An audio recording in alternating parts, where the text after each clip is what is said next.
Hi there, my name is James. I'm actually one of the lease managers here at the dealership here at Dorsch here in Green Bay. We'd like to take a few moments just to kind of explain to you how a lease works and the benefits, the pros and cons of leasing a vehicle.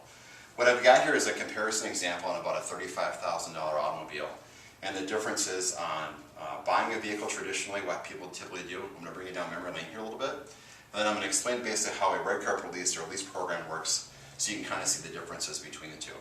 So these aren't particular numbers on any specific vehicle. It's just an example to educate the consumer, the differences between buying a vehicle and leasing one. So in this example here, I've got a $35,000 automobile. Typically what happens when a customer comes in, they've got a couple of different areas where they can come up with money down, whether that be tax, trade equity, credit card points, that kind of thing, rebates. So what we did here is I took $7,000 off of a selling price of $35,000. Gives us a balance of $28,000. Now, typically the first place you spend money when you buy a vehicle and you finance it up front is on sales tax. So what happens here is tax on $35,000 at 5.5% will be $1,925.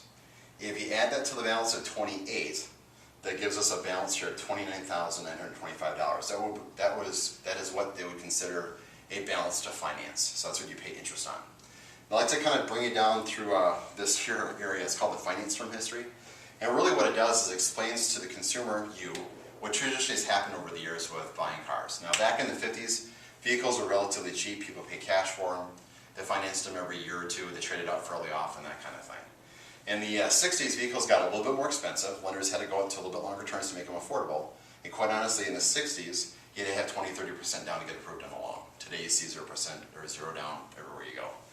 In the 70s, you went up to 48 months, and quite honestly, in the 70s, you had more women working out of the household, so more homes had 2 vehicles versus the 1, so they went up to 48 months. And in the 80s, went up to 60 months. Now, to be fair, the average term actually at our dealership here is about 66 months. We do a lot of 72-month, even 84-month financing on vehicles that are relatively expensive.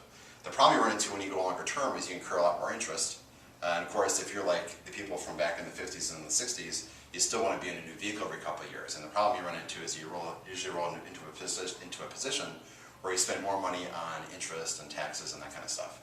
So to keep the cost down as low as possible, you want to try to keep the term down as low as possible. So in this example, giving a payment here at $29,925 with a payment of $607 a month. Now, you might agree with this, but the majority of our customers usually tell us the best time of a brand new vehicle's life is say between 0 and maybe 30,000 miles. It's gas, it's changed the oil, it's rotated the tires, it's hassle-free driving. Theoretically, you're not going to get a whole lot other than maybe windshield wipers. The problem we run into is that what happens is between that 3rd, 4th, and 5th year of ownership, people start incurring more money as far as maintenance on the vehicle. So down the bottom box here, it kind of talks about it a little bit here, but what happens for a lot of consumers during that 3rd, 4th, and 5th year of ownership, the top 2 things that people typically get into are tires and brakes. You got some other things you got to start looking at: shocks, filters, batteries, alignments, exhaust, flushes, hoses, belts. You can come up with a list a mile long. My point being is that what happens for most people is that when they start getting into some of this stuff, that's when they want to come in, they want to consider maybe trading out of their vehicle. Now what happens for a lot of people is because they don't put a lot of money down, they're usually in a position where they owe a lot more against a vehicle than what it's worth. In the car business and the automotive business, we call that upside down or being flipped. So in this example here, we got a balance here, an obligation the bank get for $21,852.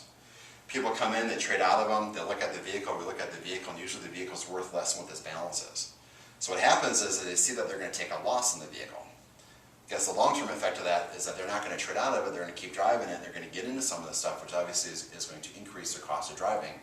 So they hang on to it, finally the vehicle's paid off, the vehicle's got 120,000 miles on it, now they come in to trade out of it. Of course, they can't get jack on a trade-in. So what we are looking at doing here is like to compare that to lease, so you can kind of see the numbers both ways. Now, the lease side of it, we got the same selling price, the same balance, or same down payment, the same balance. The first place the consumer typically will save money in Wisconsin is on a lease, or with the taxes on the lease. What happens here is you're only taxed on the down payment, not the selling price up front. So you'd be taxed on $7,000, not $35,000. So in this example, $385 in taxes, if you add that to the balance, it gives us a balance of $28,385. Now, how a lease works in very simple terms is a lender tries to determine what the vehicle's value is going to be 2 or 3 years down the road based on average miles and average condition. So in this example, they think the vehicle is going to be worth $18,009. All they do is they subtract this from that selling price and we pay them that difference. So it gives us a monthly payment of $534. Again, in the state of Wisconsin, you're taxed on money as you spend it, so you're basically taxed on the $534, which is $29. Gives us a total monthly payment of $563. Now, just like I did over here and I kind of multiplied it out, if you take $563 and multiply it over 2 years, it means you spend $13,512 versus $14,568.